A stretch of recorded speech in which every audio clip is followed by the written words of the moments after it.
email is ssblake@aep.com. My phone number is 614-716-1938. Okay? So today we have Dave Ball. He's AEP Vice President of Energy Delivery Operations. Spelling of the name is the typical spelling of Dave and Ball. We've also got with us John Williams. He's the AEP Ohio Managing Director of Customer Experience and Distribution Technology, and John is Jon. So with that, I'll turn it over to Dave. He's going to give a little overview of the circumstances that led us to where we are today and what we're doing. So from a transmission perspective, what we've had over the last 48 hours, we had a significant storm that created a large number of outages on our transmission system, followed by hot weather. The hot weather has in turn created targeted areas of transmission overloads. The way we have had to address that is dropping distribution customers in that area.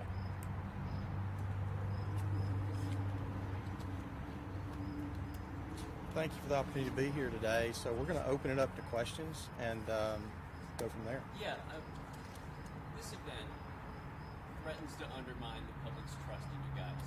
Yesterday there were people without power for hours without an explanation from AEP.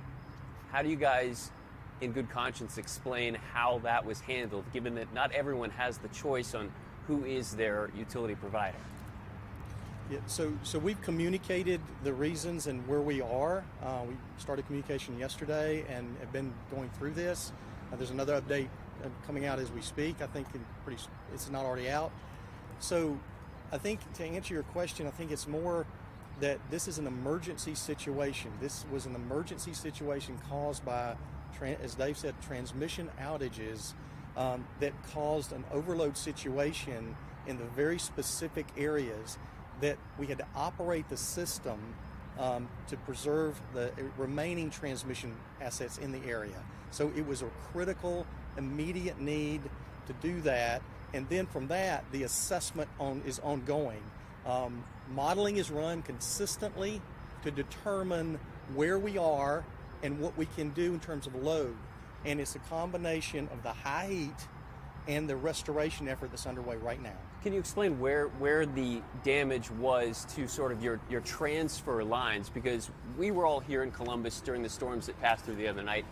You know, we've seen storm damage in outlying county areas of Coshocton and Mount Vernon and that sort of thing. But within the city proper, there wasn't a lot of storm damage.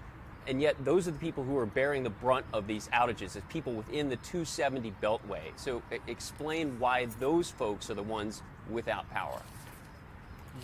Dave, you want to take that? So first of all, before Dave takes over, I wanted to show this is online, and we've shared this with social media. This is the specific affected areas, the large circles, and we can get you communities or additional information, but these are the circled areas that is available online to take a look at that's affected by these transmission outages. I think Dave can clearly describe kind of where this happened and the cause. So the unplanned outages that triggered the customers being dropped are in the northern part of Columbus and the southwestern part of Columbus. That created those targeted areas of overload on our transmission system that forced us to drop customers. So I'm just trying to get clarity here on, like, was it damage to specific transfer lines that caused you guys to have to repair those lines, and as a result of that, are more people, does it create a surge in essence? Like, I guess I'm just trying to understand, you know, where was the problem for you guys? The problem occurred after the storm event. The problem was in the northern side of Columbus on transmission facilities. There are various cause codes as to why those lines were outaged, and the southwestern part of Columbus. And the remaining in-service lines that we had to keep in service to maintain power to everyone in Columbus, those were overloaded, which forced the targeted dropping of customers to alleviate those conditions. I'd like to ask, on behalf of our viewers, they're asking how AEP picks the neighborhoods to cut the power. Some say they're concerned that it's only happening in the poor neighborhoods. Can you address that, please? That's not the case. Those outages are specific to the geographic area where the transmission lines were outaged due to the emergency event. So, from an emergency perspective, what happens is the related distribution stations in the local areas affected by those distribution stations are caused by that specific transmission outage situation. So it's directly related, and there's no tie whatsoever to customers and their type or demographics or anything like that. It's a geographical transmission distribution system that causes it in a very specific area. Does it have to do at all with aging systems? Because some of the areas that I saw looked like they might have older equipment in those areas. Is that the case? We have equipment of a variety of ages. We maintain that equipment on a regular basis. And so age is not necessarily a reason for an outage. There's many reasons. As Dave mentioned, there's many causes of the outage. I think you had mentioned a transfer. It's transmission systems that cause us the higher voltage lines, and which affects many stations. So what occurs there is that you have many causes. Now, as you know, there was a very high wind event, right? We know the outage from that. That high wind event caused many trees to come down. We do have tree situations. We have many other causes. But again, live trees, very large trees, flattened in many places. This wind event was very severe. Well, and that's what I meant, and that's what I'm seeking clarity on, is that those major areas that had tree damage, they were not in Columbus proper, and yet the bulk of the people without power are within the city. I think it's 80,000 of 130,000 people are without power, and they're in the city. So my question, again, is how do the problems that happen outside of Columbus proper equate to a large chunk of the city being without power? Because as you guys said yesterday, you purposely remove them from the grid. Because if we have a bulk transmission system, large loads are transferred in from outside of the city. And again, north and southeast, right? Southwest, I'm sorry, those were affected. And so those were specifically affected by these outage events. So it's not that it was selected from whether it's a specific location within the downtown proper or other areas. It's specifically related to where the transmission outages occurred. But you understand, I mean, the net result is that people are upset. That they were upset that they weren't given adequate notice that this was going to happen, and they're upset now because the timeline changes. First they're told their power is going to be back on one day, and then now it's another. So can you address that? Well, I'm not sure that we provided different information on when the power is going to be back. I think we provided... But there was no indication of the fact when you guys took people off service, there was no heads up that was going to happen. There wasn't the ability to have a heads up. This was an emergency. So as other transmission lines picked up the load, added the load, what happens is the load shedding that had to occur to support those other transmission lines that are overloading, they had to be brought down, and it's an automatic grid protection, grid-enabled situation. So it's not a planned event like some things are. We have planned outages, right? We sometimes do planned outages. We know when, we notify customers in advance. We do that on a regular basis. This was not that case. This was entirely an emergency situation. But explain, what message would you have to the people out there who are frustrated, who are in the dark, who are dealing with the heat? We're sorry. I mean, that's one thing. We're sorry. This is not something, the very last thing that we want to do is outage a customer. The very last thing we want to do. From an emergency standpoint, we're doing this to protect the integrity of the entire grid. And it's really critical that we took this action to prevent broader scale outages. So that's kind of where we are. Can you walk us through what people can expect moving forward? I know we have people right here that they lost power, they got it back, and then they're out again. Talk about what people can expect.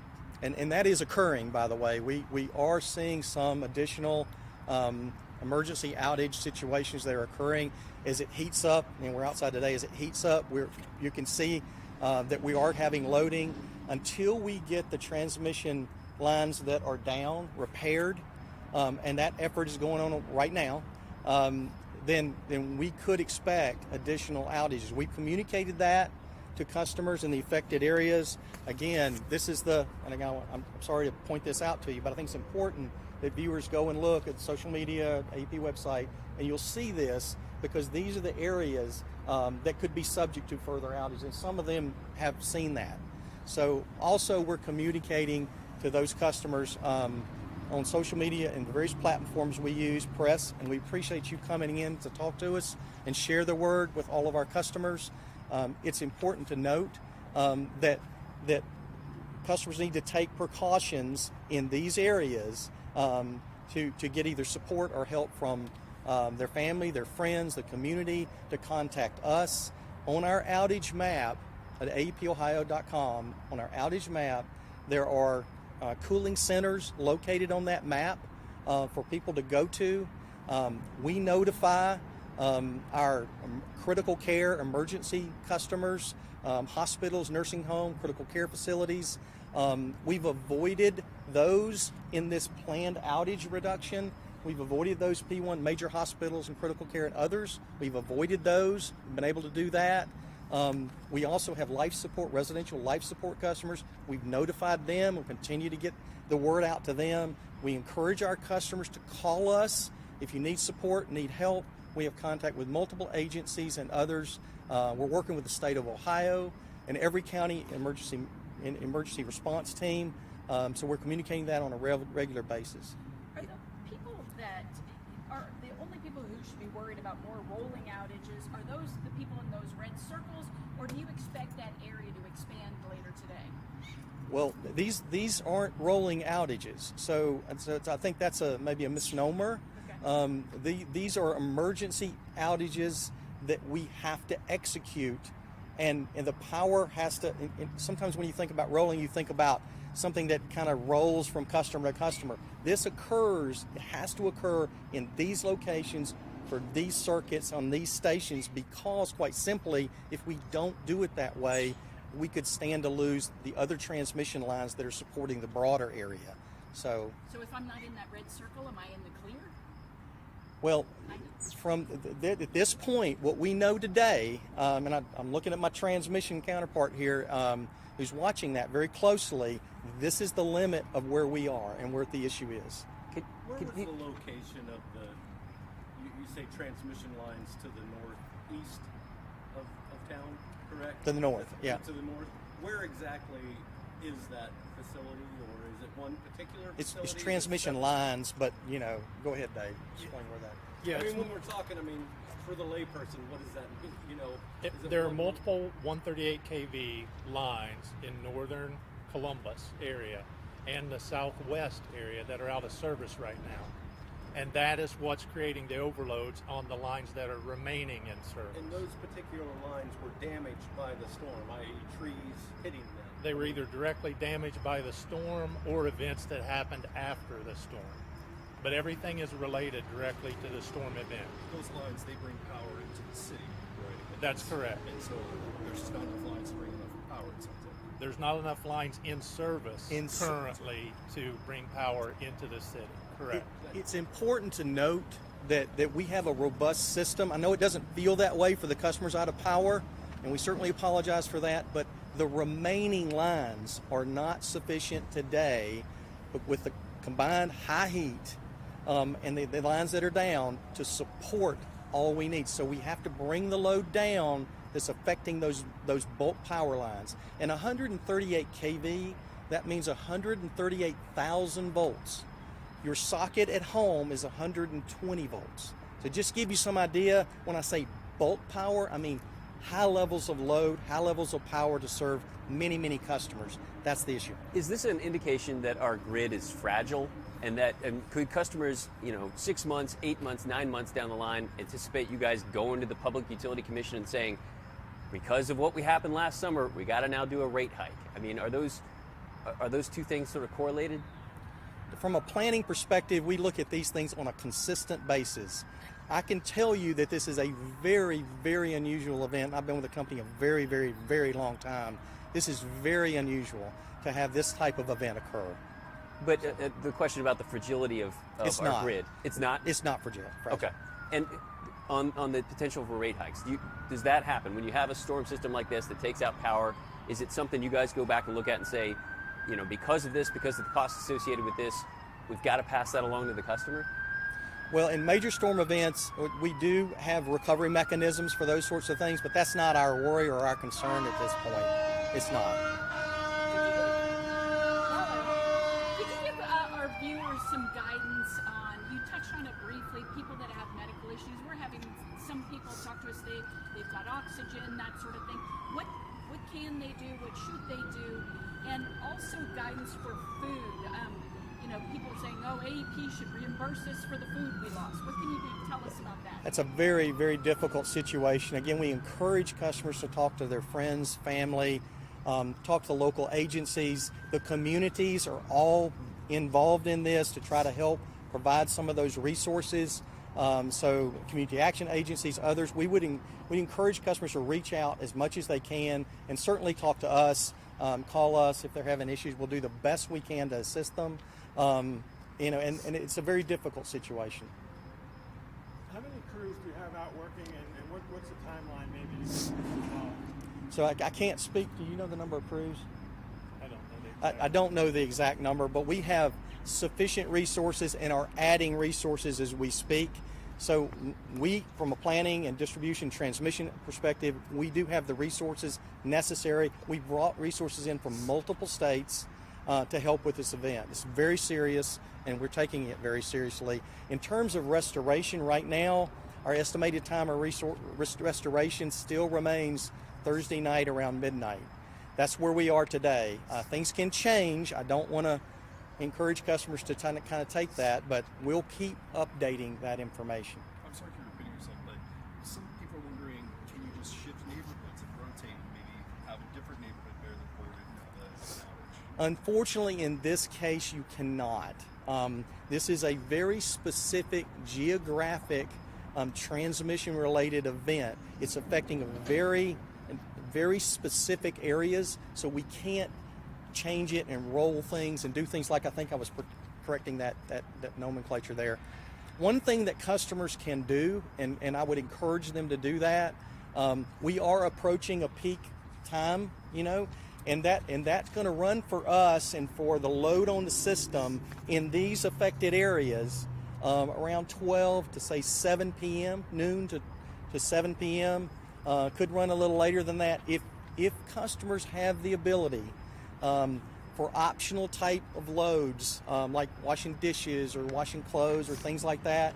If they could curtail that, and meaning not do that during this peak time, we would really appreciate the public's help, and again, in these areas. So if I live outside of the area, does that help me too? I mean, I was going to ask you. No, because it's the same thing. It's a very geographically focused issue. We don't have the issue in other areas, unfortunately. Unfortunately, yeah. And for those angry customers, again, what do you tell them to help create an understanding of where you are? Yeah, we're very sorry. I mean, certainly we understand the anger and the frustration and the high heat makes this so much worse for customers, and it's not something we would wish on any customer. It's the very last thing we would want to do. So I just want to make sure everyone understands that we understand customers will be angry. We just hope they'll be a little patient, help us where they can, but at the same time, call us, make sure they communicate with us. If there's something we can do, we'll do everything we can in our power to help them. And they said the system's not fragile. What would you say to people that are concerned that this could happen again in the future? Yeah, I think one of the things I can tell you is that we have a very robust grid management and control systems in place, and the right people from a transmission, distribution, and our grid operator. We have a very robust planning, execution, operation, and control. So I'm not concerned about that. I would encourage customers not to be concerned about that. But nothing we say today is going to make customers feel better about the situation. We do have this under control, and we're going to solve this problem, and we'll solve it here in the next few days. Are you working with any large businesses, manufacturing plants, anything like that you've asked to tamp down their electricity use? So the answer to that is yes. In these specific areas only, we've talked to customers who can curtail. We've worked with those. We do have a rate structure for approximately 3 customers in this area that is likely today. We're going to be asking. We've already notified them. It's likely today there's going to be a call for interruption to the interruptible, the ones that can interrupt. I would also say that from a manufacturing standpoint, business standpoint, our goal is not to interrupt any of those customers unless absolutely necessary. So, Anything we didn't ask you that you still feel like you want to clarify or that people should know? well, I think it's just a misnomer. I think you asked the question earlier, and I really appreciate that question. Is that we are not picking and choosing the locations for where these outages are occurring.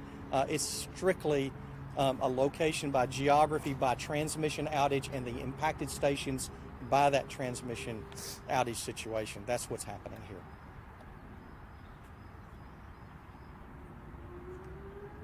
Thank you so much. Okay. Okay. Well, like I said, if anybody has any follow-ups, please feel free to get in contact. I do right now, but